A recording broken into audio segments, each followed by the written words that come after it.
Motorcycle चोरी करणाऱ्या आरोपितास अटक करण्यात विरार गुन्हे प्रकटीकरण शाखेला यश।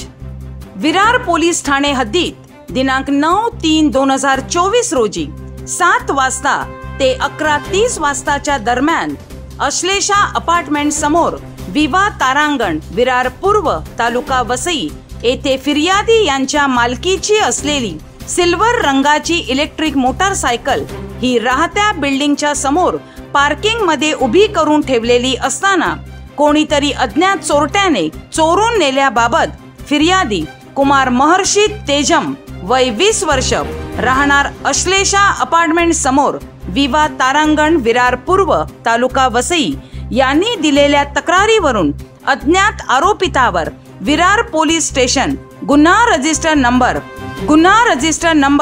210/2024 भारतीय दंड संहिता कलम 379 प्रमाणे दिनांक 12/3/2024 रोजी गुन्हा नोंद करण्यात आला।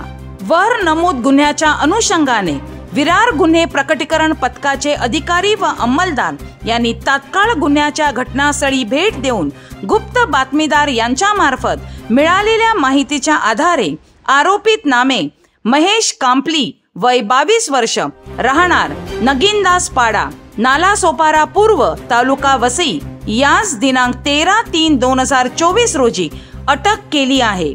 नमूद आरोपिताकडे कौशल्यपूर्ण तपास केला असता त्याच्याकडून गुन्ह्यातील वेगवेगळ्या कंपनीच्या एकूण 4 मोटरसायकल असा एकूण 1,70,000 रुपये किमतीचा 100% मुद्देमाल हस्तगत करण्यात आला आहे।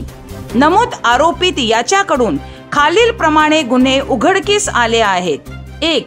विरार पोलीस स्टेशन गुन्हा रजिस्टर नंबर 210/2024 भारतीय दंड संहिता कलम 379 प्रमाणे 2.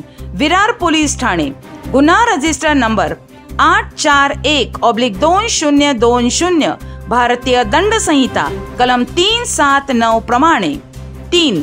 तुळीस पोलीस ठाणे गुन्हा रजिस्टर नंबर 167/2024 भारतीय दंड संहिता कलम 379 प्रमाणे 4. नारपोली ठाणे शहर पोलीस स्टेशन गुन्हा रजिस्टर नंबर 1058/2023 भारतीय दंड संहिता कलम 379 प्रमाणे सदरची कामगिरी श्री सुहास बावचे पोलीस उपआयुक्त परिमंडळ 3 विरार, श्री बजरंग देसाई सहाय्यक पोलीस आयुक्त विरार विभाग यांच्या मार्गदर्शनाखाली विरार पोलीस ठाण्याचे श्री विजय पवार वरिष्ठ पोलीस निरीक्षक, श्री सुशील कुमार शिंदे पोलीस निरीक्षक गुन्हे विभाग व गुन्हे प्रकटीकरण पथकाचे सहाय्यक पोलीस निरीक्षक ज्ञानेश फडतरे, पोलीस उपनिरीक्षक अविनाश हाटखिळे, पोलीस हवालदार सचिन लोखंडे, संदीप जाधव, विशाल लोहार, इंद्रनील पाटील, संदीप शेरमाळे, पोलीस अंमलदार संदीप शेळके, मोहसिन दिवाण, सचिन बळीद, बालाजी गायकवाड, रोशन पुरकर, दत्तात्रय जाधव यांनी यशस्वीरित्या पार पाडली आहे।